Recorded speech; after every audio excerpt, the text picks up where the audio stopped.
Estamos de volta com o Cidade Alerta Sergipe, minha gente, e estávamos aqui falando sobre o quanto que é problemático, o quanto que é polêmica essa informação que a gente vai trazer agora. É exatamente isso, Fábio, que eu vou ler agora para quem está em casa, a quantidade de mulheres que sofrem depressão pós-parto.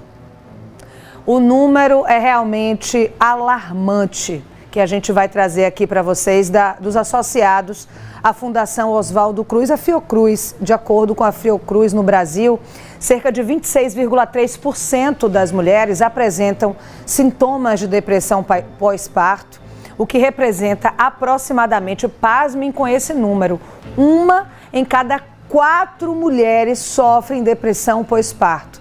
Lembrando que nascem 7.704 crianças por dia e dessas 7.000 crianças, 2.000 mães sofrem a depressão pós-parto. É o que possivelmente, é o que alega a família desta mulher que jogou a criança em um esgoto no final de semana. Ela enfrenta problemas sérios de saúde mental, justamente a depressão pós-parto.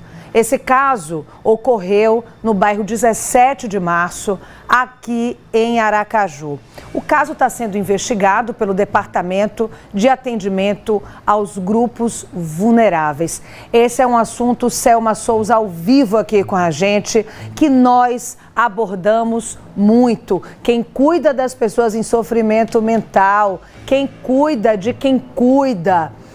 É um assunto muito polêmico, a gente está falando de um bebê. E aí a pergunta que fica, Selma, em relação à questão jurídica, que é o que você vai trazer para a gente. O que se encaixa esse fato? O que seria? É uma tentativa de homicídio? É um abandono de incapaz? Ou ela, com esse diagnóstico de depressão pós-parto, não responde? O que a gente entende juridicamente nesse tipo de caso? Boa noite.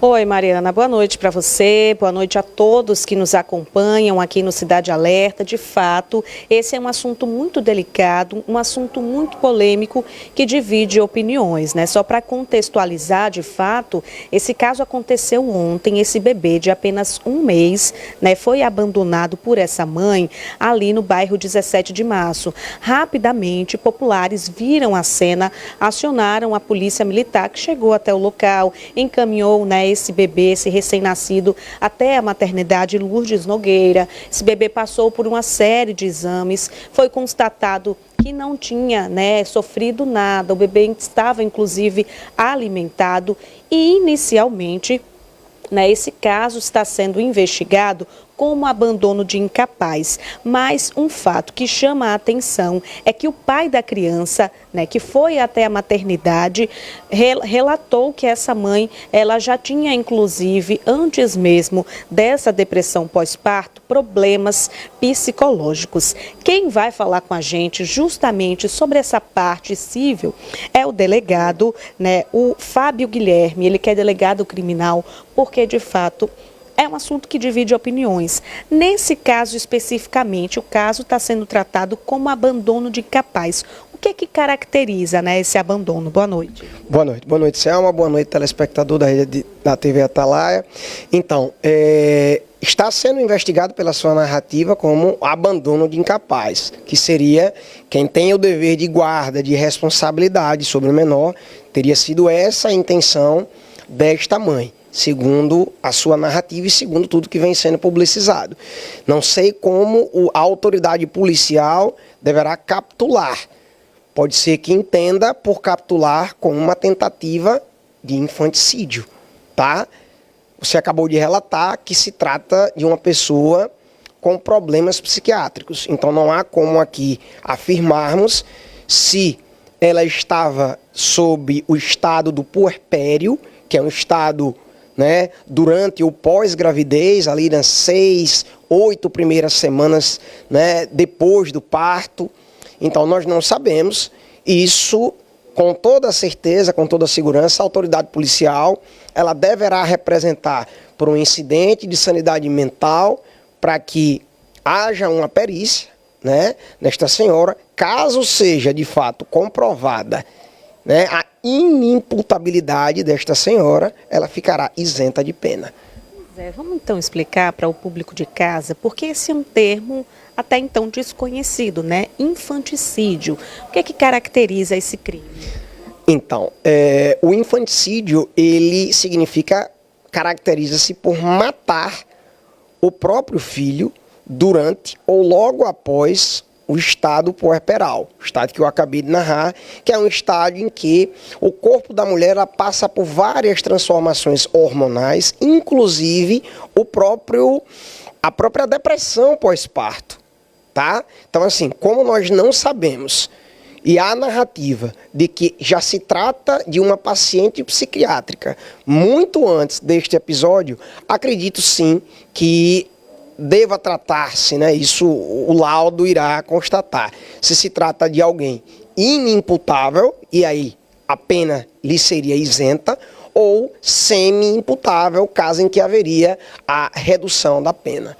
Pois é. Esse laudo, né, com certeza será realizado através dela. O depoimento da família também ajuda muito, sim, porque o pai da criança informou, sim, inclusive, que ela estava se negando a se medicar. Então, são muitos fatores que devem ser levados em consideração. Com certeza. Esses relatos, né, carreados com outras provas, como, por exemplo, relatórios médicos de psiquiatras que a atenderam, né, durante algum período, prontuário médico do local onde ela se tratava, com certeza deverão vir aos autos após essa representação. O delegado pode representar, sim, de ofício, né, por esse incidente de sanidade mental. Não se faz necessário que a defesa desta moça, né, que ela o faça, o próprio delegado pode fazê-lo, deverá fazê-lo, até por uma questão de prudência, de zelo, de cautela, para que, se de fato ficar comprovado de que se tratava de uma pessoa inimputável, então o inimputável ele não comete crime, então há o que chamamos aí de uma absolução imprópria. Então ela iria cumprir medida de segurança ao invés de uma pena. Agora, em relação a casos semelhantes como esse, caso a mulher, né, não sofra anteriormente problemas psicológicos, como é que ela, né, seria, né, como é que seria a condução desse inquérito, né, caso não houvesse a comprovação desse laudo? Perfeito. Caso não haja este laudo, como eu disse, ela poderia responder por um desses dois crimes. Entendo até que pelo local ermo, local sem qualquer tipo de higiene, um local degradável, né? Poderia sim, não me surpreenderia, caso não tivesse problemas psiquiátricos, responder por uma tentativa de infanticídio. Hipótese em que ela iria a júri popular. Infanticídio é um crime de competência do tribunal do júri, né? Mas, pelo que me foi narrado, entendeu a autoridade policial que tratava-se tão somente de um abandono de incapaz. Em sendo um abandono de incapaz, a solução para o problema, né, vai ser uma solução muito mais simples, vai se valer aí de um dos institutos do direito penal negociado, com certeza a pena aí tem uma pena mínima de 1 mês, então ela pode transacionar, ou pode, né, pedir o subsídio processual, ou até mesmo um acordo de não persecução penal, enfim. Há vários tipos de instituto de direito penal negociado que a suposta, né, a suposta ré, ela deva se submeter, ela possa se prevalecer, perdão. Perfeito, obrigada, viu, doutor Fábio, pela sua participação. Eu que agradeço, à disposição. Obrigada mais uma vez. Pois é, Mariana, um caso, como eu falei, bastante, né, polêmico, divide opiniões e principalmente o que chama a atenção é o julgamento, né? Como você trouxe aí, são milhares de mulheres que passam por essa situação da depressão pós-parto e mulheres que precisam principalmente de acolhimento nesse momento e não de julgamento. Volto com você. Agradeço, viu, Selma, pelas informações, pelos esclarecimentos em relação a este caso. São 6 horas e 47 minutos.